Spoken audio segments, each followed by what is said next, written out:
पृथ्वीवर एक राक्षस राज्य करीत होता. त्याचे नाव दुर्गमासूर. तो अत्यंत बलवान आणि पराक्रमी होता. दुर्गमासूर देवांचा, मानवांचा, ऋषीमुनींचा फार द्वेष करीत असे.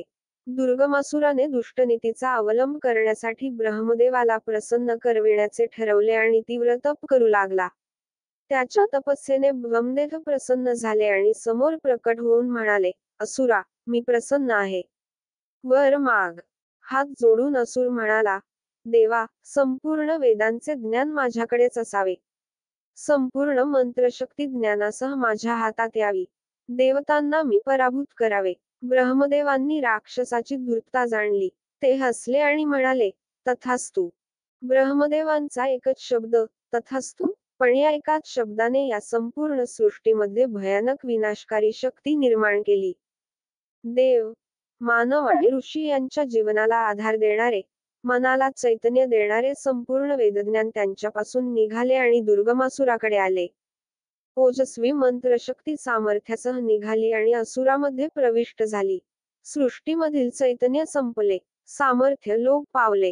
देव, मानव आणि ऋषीमुनी तेजोहीन झाले, प्रभाहीन झाले, शक्तिहीन झाले. वरदानामुळे शक्तिसंपन्न बनलेला दुर्गमासूर हाहाकार करीत आला आणि त्याने सर्वांचा पराभव केला. संपूर्ण जगावर अन्यायाची, असत्याची सत्ता सुरू झाली. दुर्गासूर उन्मत्त, बेफाम बनला. मानवांच्या हत्याकांडाचे भयानक पर्व सुरू झाले. अखेर सर्व देव, ऋषी आणि मानव अरण्याकडे धावले आणि गहन अरण्यातील खोल गुहेत लपून बसले. उंच उंच पर्वतांच्या मध्ये दडलेल्या गुहेकडे असुरांचे लक्ष गेले नाही. बाहेरील जगात क्रूर राक्षसांचे थैमान चालू होते. इकडे गुहेच्या आत जीवनाचे नवे पर्व उदयाला आले. सर्व देव ऋषी जगन्मातेला शरण गेले. आदिमाता महादेवीची उपासना चालू झाली. सर्वांच्या समोर भगवती प्रकट झाली. कसे रूप होते तिचे!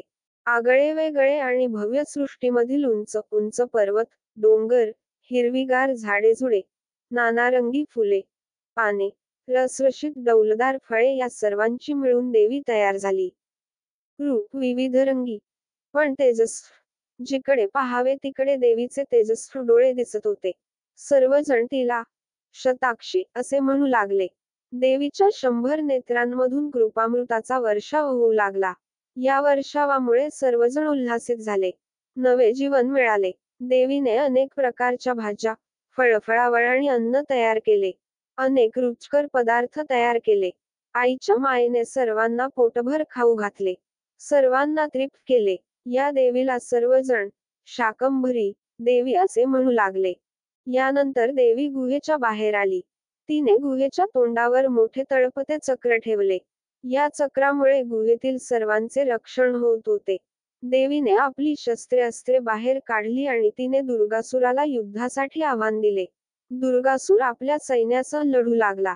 देवीच्या समोर कोणाचाही टिकाव लागला नाही. राक्षस आणि सैन्य पूर्णपणे मारले गेले. जगावरील मोठे संकट नाहीसे झाले.